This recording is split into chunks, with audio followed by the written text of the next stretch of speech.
This is 6 Minute English from bbclearningenglish.com. Hello, I'm Rob. And I'm Kath. And this is 6 Minute English from BBC Learning English. Today we're talking about teachers and how one school is planning to only use people who were in the armed forces to work there. The armed forces, so we mean the Army, the Navy and the Air Force. Yes, that's right. It's thought that former soldiers could make excellent teachers. Well, let's see how much you learnt at school, because I've got today's question for you. OK. According to government figures, approximately how many school pupils are there in England? Is it 6.1 million, 7.1 million or 8.1 million? I've got no idea, but I'm going to go for the one in the middle, 7.1 million. Mm-hmm. OK, well, we'll see if you're right at the end of the programme. Now let's talk more about this idea to use only former soldiers as teachers at a free school in Manchester. A free school. Free schools are part of the British government's reforms in education. They allow local parents, teachers or charities to establish or set up their own schools. And the Phoenix Free School wants to use former soldiers as teachers because they have a lot of life experience. Literally, they've experienced life. Yeah, that's true, but does that mean they'll make ideal teachers? Well, this is the concern. They will not be qualified teachers. So by not being qualified, it means they won't have trained to be teachers. Yes, but let's hear from Tom Burkhard, who's on the committee for the new school. He thinks that's not an issue. Listen out for another word he uses that means qualified. The reason for this is simply based on three major American studies that have been done in the last few years.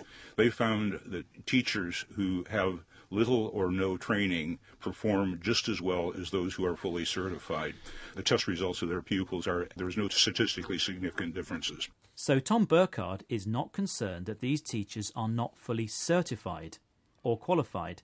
He says 3 different American studies show unqualified teachers perform just as well. And their performance or their good work is proved by the fact that there's statistically no difference in the test results of the pupils. Statistically means the numbers or figures.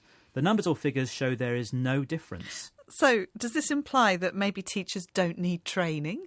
Well, as a trained teacher myself, I think you do need to learn how to teach. And I'm not the only one. There are other critics of the idea. So a critic here is somebody who's against the idea. Mary Bousted is a critic. She's from the Association of Teachers and Lecturers, and she thinks teacher training is necessary. What does she think teachers need to learn?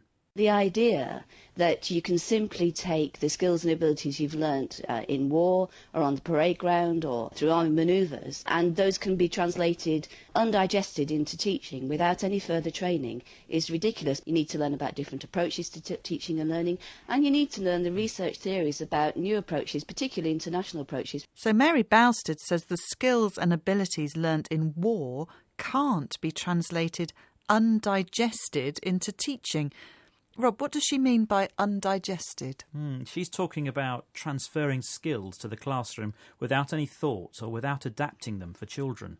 She thinks the idea is ridiculous. Ridiculous, that's a good word. It means silly or absurd.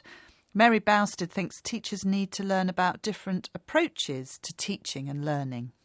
So she doesn't want these soldiers skipping teacher training courses. Skipping, missing or avoiding. But Rob, isn't this school breaking the law? No, it's not. According to Tom Burkhard, this plan is legal. Here he is again, using the phrase free to. What are they free to do? All free schools are free to employ people who don't have teaching qualifications. The only teacher that you have to have that is qualified is your special needs coordinator. Now, we're not asking for any special exemption in this. We're just simply following what the Department for Education is saying right here. Free schools are free to employ unqualified teachers. They're allowed to by law. And he doesn't want to be treated specially.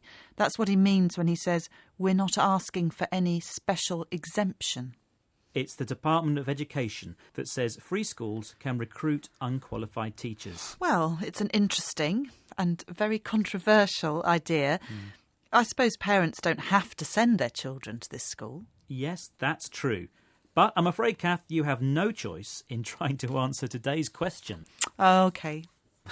I asked you, according to government figures, approximately how many school pupils are there in England?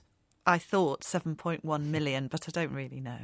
And you're absolutely wrong, because the actual answer is 8.1 million. Okay. 8.1 million pupils in England. That's a lot. It is. No wonder I can't get on the bus in the morning. OK, well, we're almost at the end of the programme. So, Kath, could you please remind us of some of the vocabulary we've heard in today's programme? Of course. We had armed forces, reforms, qualified, certified, statistically, critics, undigested, ridiculous, approaches, exemption. Thanks, Kath. See you next time. Bye. That was 6 Minute English from bbclearningenglish.com.